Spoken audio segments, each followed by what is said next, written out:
వ్యోమనౌక మొరాయించడంతో 9 నెలలుగా అంతరిక్షంలోనే ఉండిపోయిన Sunitha Williams, Butch విల్మోర్లు భువిపై సురక్షితంగా అడుగుపెట్టారు.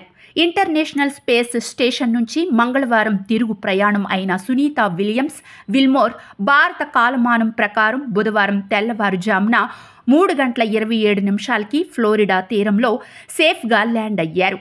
డ్రాగన్ వ్యోమనౌక సముద్ర తీరంలో ల్యాండ్ అవ్వగానే సహాయ బృందాలు రంగంలోకి దిగి క్రూ డ్రాగన్ను వెలికితీశాయి.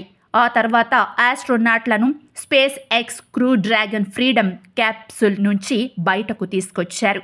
ఊహించని సవాళ్లు, చారిత్రాత్మక క్షణాలతో నిండిన ఈ మిషన్ సేఫ్గా ముగియడంతో ఆనందం వెల్లివిరిసిందే. 286 రోజుల తర్వాత సునీత విలియమ్స్, బుచ్ విల్మోర్ మరో 2 ఆస్ట్రోనాట్లు సురక్షితంగా పొడమిని చేరినట్లు నాసా ప్రకటించింది. ఫ్లోరిడా తీరంలో స్పేస్ ఎక్స్ క్రూ 9 మిషన్ భూమి వాతావరణంలోకి తిరిగి ప్రవేశించిన క్షణాలను నాసా ఎక్స్, యూట్యూబ్, నాసా ప్లస్లో లైవ్ ప్రసారం చేసింది.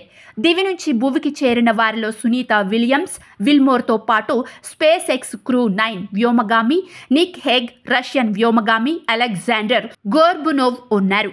డ్రాగన్ వ్యోమనౌక భూమికి చేరుకొని పారాచూట్లను ఓపెన్ చేసింది. తిరిగి ప్రవేశించిన తర్వాత వ్యోమనౌకను స్థిరీకరించడానికి 2 డ్రోగ్ పారాచూట్లు, ల్యాండింగ్కు ముందు వ్యోమనౌక వేగాన్ని మరింత తగ్గించడానికి 4 ప్రధాన పారాచూట్లను డ్రాగన్ ఫ్రీడమ్ క్యాప్సూల్కు అమర్చారు.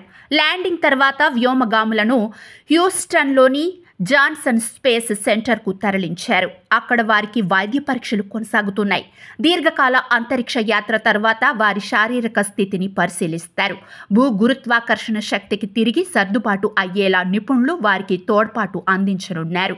స్పేస్ క్యాప్సూల్ నుంచి బయటికి వస్తూ సునీత నవ్వుతూ అభివాదం చేశారు. వ్యోమనౌక సేఫ్ ల్యాండింగ్తో నాసా, స్పేస్ ఎక్స్లో సంబరాలు అంబరాన్నంటాయి.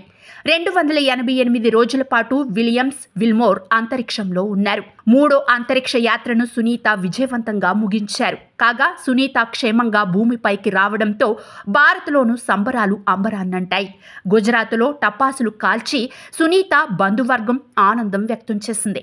చాలా కాలం అంతరిక్షంలో ఉన్న తర్వాత భూమికి తిరిగి రావడం అంత సులభం కాదు. వారు భూమి మీద జీవితానికి అలవాటు పడడానికి చాలా సమయం పట్టవచ్చు. హ్యూస్టన్లోని జాన్సన్ స్పేస్ సెంటర్లో 45 రోజులు ట్రీట్మెంట్ ఇవ్వబోతున్నారు. ఈ క్రమంలో శారీరకంగా, మానసికంగా చాలా సమస్యలు ఎదురవుతాయి. అంతరిక్షంలో ఎక్కువ రోజులు గడపడంతో space flight associated neuro ocular syndrome అనే పరిస్థితి రావచ్చు. దీంతో వ్యోమగాముల కళ్ళు దెబ్బతినవచ్చు. మైక్రోగ్రావిటీలో శరీరంలో నిద్రవాలు పైకి మారుతాయి. మెదడు, కళ్లపై ఒత్తిడి తెస్తాయి. ఇది వారి కనుబొమ్మల ఆకారాన్ని మార్చగలదు. చూపు కోల్పోవడానికి కూడా కారణమవుతుంది.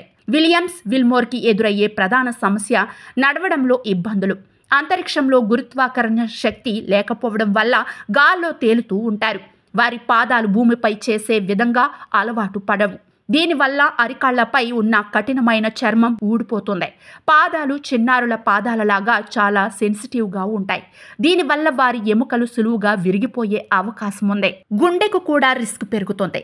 అంతరిక్షంలో గుండె గట్టిగా రక్తాన్ని పంపు చేయాల్సిన అవసరం లేదు. కాబట్టి అది కండరాలను కోల్పోయి ఆకారం మారిపోయే అవకాశం ఉంది. ఓవల్ షేప్ నుంచి మరింత గుండ్రని బంతిలా మారవచ్చు. చాలా మంది వ్యోమగాములు తిరిగి వచ్చిన తర్వాత లేచినప్పుడు తల తిరుగుతున్నట్లు లేదా మూర్ఛపోతున్నట్లు అనిపిస్తుంది. ఈ పరిస్థితిని ఆర్థోస్టాటిక్ హైపోటెన్షన్ అని పిలుస్తారు. ఇలాంటప్పుడు రక్తపోటు అకస్మాత్తుగా పడిపోతుంది. వారి హృదయాలు మళ్లీ గురుత్వాకర్షణకు అలవాటు పడటానికి సమయం పడుతుంది.